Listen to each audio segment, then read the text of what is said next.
Hi മക്കളെ, എല്ലാവർക്കും സുഖമല്ലേ? എല്ലാവരും പഠിക്കാനൊക്കെ ആരംഭിച്ചോ? അപ്പോൾ ഞാൻ നിങ്ങളുടെ അടുത്ത് ഒരു ചെറിയ കഥയുമായാണ് ഇന്ന് വന്നിരിക്കുന്നത്. ഒരിക്കൽ ഒരു ശിഷ്യൻ തൻ്റെ ചുരുട്ടിയ കൈക്കുമ്പിൾ ഗുരുവിന് നേരെ നീട്ടിക്കൊണ്ട് ഇപ്രകാരം ചോദിച്ചു: എൻ്റെ കൈക്കുമ്പിളിനുള്ളിൽ ഒരു ചെറിയ പക്ഷിയുണ്ട്, അതിന് ജീവനുണ്ടോ ഇല്ലയോ എന്ന് ഗുരു തന്നെ പറയണം.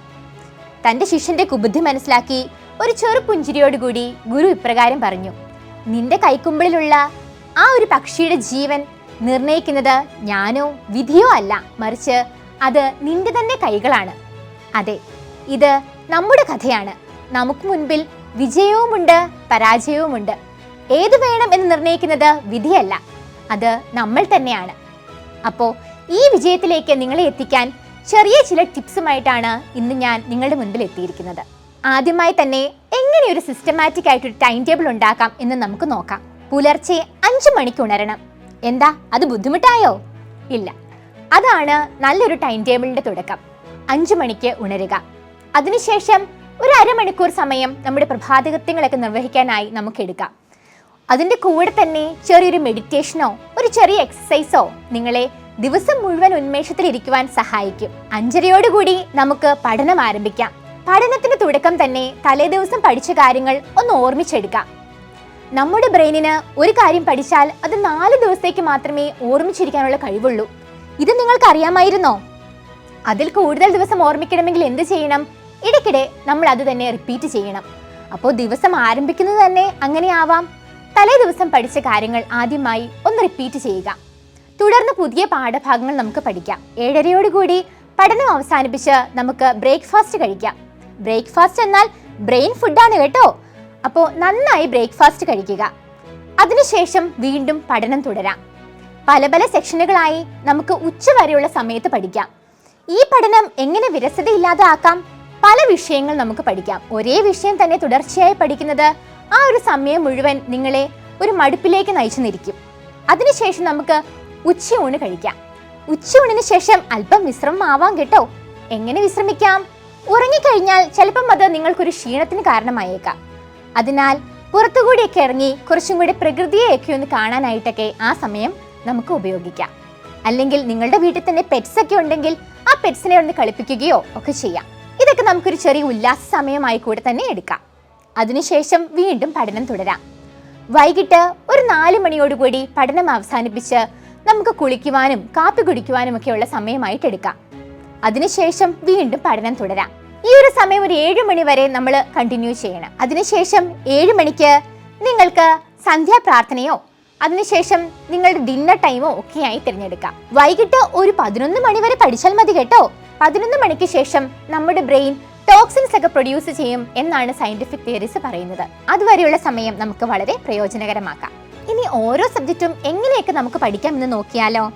അപ്പോൾ ഫിസിക്സ്, മാത്സ്, കെമിസ്ട്രി എന്നീ സബ്ജക്റ്റുകൾ പഠിക്കുമ്പോൾ കുറച്ചുകൂടെ പ്രോബ്ലംസ് വരാനുള്ള ചാൻസ് ഉണ്ട് അല്ലേ? അപ്പോൾ നമ്മൾ ഈ പഠിക്കുന്ന സമയത്ത് ഉച്ചയോടടുത്ത സമയങ്ങൾ, ഉച്ചയ്ക്ക് ശേഷമുള്ള സമയങ്ങളൊക്കെ പലപ്പോഴും മടുപ്പിന്റെ സമയങ്ങളാണ്. ഈ സമയത്തൊക്കെ നമുക്ക് ഈ പ്രോബ്ലംസ് ഒക്കെ ചെയ്താൽ മടുപ്പും അകറ്റാം. അതേപോലെ തന്നെ അതൊക്കെ പഠിക്കാനും സാധിക്കും.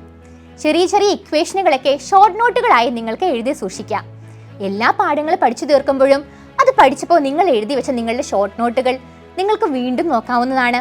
റെപ്പിറ്റേഷന്റെ സമയത്ത് സമയം ലാഭിക്കാനായിട്ട് നമുക്ക് ഈ ഷോർട്ട് നോട്ടുകൾ ഉപകാരപ്പെടും. അതേപോലെ തന്നെ ഇക്വേഷനുകളൊക്കെ വിവിധ നിറങ്ങളിലുള്ള പേനകൾ കൊണ്ട് എഴുതി നമുക്ക് ഭിത്തിയിലൊക്കെ ഒട്ടിച്ചു വെക്കാം. നിങ്ങൾ എങ്ങോട്ട് തിരിയുമ്പോഴും ഈ ഇക്വേഷനുകൾ നിങ്ങളെ അതാത് ചാപ്റ്ററുകൾ ഓർമ്മപ്പെടുത്തിക്കൊണ്ടേയിരിക്കും. അപ്പോൾ ഇതെല്ലാം നിങ്ങൾക്ക് ടിപ്സ് ആയിട്ട് ഉപയോഗിക്കാം കേട്ടോ. ബയോളജിയിലുള്ള കൺസെപ്റ്റുകൾ നിങ്ങൾ വായിക്കുമ്പോൾ ഓരോ വേർഡിങ്സ് മതി. ആ വേർഡിങ്സ് നിങ്ങൾക്ക് ഷോർട്ട് നോട്ടുകളായി എഴുതി സൂക്ഷിക്കാം. ഈ വേർഡിങ്സ് പിന്നെ കാണുമ്പോൾ ആദ്യമൊക്കെ നമുക്ക് റിപ്പീറ്റേഷന്റെ സമയത്ത് എന്താണെന്ന് ഓർമ്മ കിട്ടില്ല കേട്ടോ. അപ്പോൾ ഒട്ടും ഭയം വേണ്ട. അത് തന്നെ നിങ്ങളുടെ പേജുകൾ എടുത്ത് മറിച്ചു നോക്കാം. പിന്നെ പിന്നെ നിങ്ങൾക്ക് ആ ടേമുകൾ കാണുമ്പോൾ തന്നെ അത് എന്താണെന്നുള്ളത് മനസ്സിലാക്കാനും സാധിക്കും. എല്ലാ ദിവസവും ക്വസ്റ്റ്യനുകൾ ചെയ്ത് പഠിക്കുവാൻ ഒരു പ്രത്യേക സമയം നിങ്ങൾ അലോട്ട് ചെയ്യണം. കാരണം ഓരോ ക്വസ്റ്റ്യനുകളും എങ്ങനെ അറ്റൻഡ് ചെയ്യണം എന്നുള്ളത് ക്വസ്റ്റ്യൻസ് പ്രാക്ടീസ് ചെയ്യുന്ന വഴി മാത്രമാണ് നമുക്ക് ലഭിക്കുന്നത്. പഠനം കുറച്ചുകൂടി ആനന്ദകരമാക്കാൻ നിങ്ങൾക്ക് വിവിധ ക്ലാസ്സുകളെ പറ്റിയുള്ള വീഡിയോകളൊക്കെ കാണാം കേട്ടോ. പല കാര്യങ്ങളും കാണുമ്പോൾ നമ്മുടെ മൈൻഡിൽ കുറച്ചുകൂടി സമയം നിലനിൽക്കുന്നതാണ്.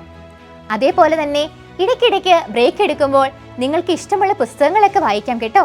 അപ്പോൾ അങ്ങനെയുള്ള പുസ്തകങ്ങൾ വായിക്കുമ്പോൾ നിങ്ങളുടെ മനസ്സിനതൊരു ആനന്ദകരമായ ഒരു നിമിഷങ്ങളായിരിക്കും സമ്മാനിക്കുക. അതേപോലെ തന്നെ പച്ചപ്പിലേക്ക് നോക്കുന്നത് കുറെ കൂടെ നമ്മുടെ ബ്രെയിനിനെ ഒന്ന് റിലാക്സ് ചെയ്യാനായിട്ട് സാധിക്കും. പിന്നെ വെള്ളം കുടിക്കാൻ മറക്കരുത് കേട്ടോ.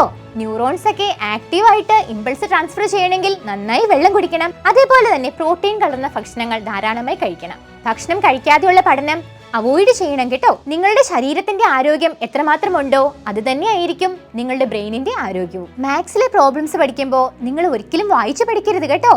അത് എഴുതി ചെയ്ത് തന്നെ പഠിക്കണം. കാരണം നമ്മളൊരു എക്സാമിന് ഇരിക്കുമ്പോൾ നമ്മൾ വിചാരിക്കും നമ്മൾ ഈ വായിച്ച് പഠിക്കുന്നതൊക്കെ നമുക്ക് ആ സമയത്ത് കിട്ടുമെന്ന് വിചാരിക്കും. പക്ഷേ ഇല്ല കേട്ടോ. നിങ്ങൾ ചെയ്ത് പഠിക്കുന്നതാണ് ആ സമയത്ത് നിങ്ങൾക്ക് കുറച്ചുകൂടെ പ്രയോജനം കിട്ടുക. അതേപോലെ തന്നെ ഓരോ പാഠഭാഗങ്ങൾ വായിക്കുമ്പോൾ അതിനെപ്പറ്റി ഓരോ സ്റ്റോറീസോ അല്ലെങ്കിൽ ചെറിയ കണക്റ്റിംഗ് ലിങ്ക്സ് വെച്ചിട്ട് നമുക്കൊന്ന് ഓർത്തിരിക്കാൻ ശ്രമിക്കാം.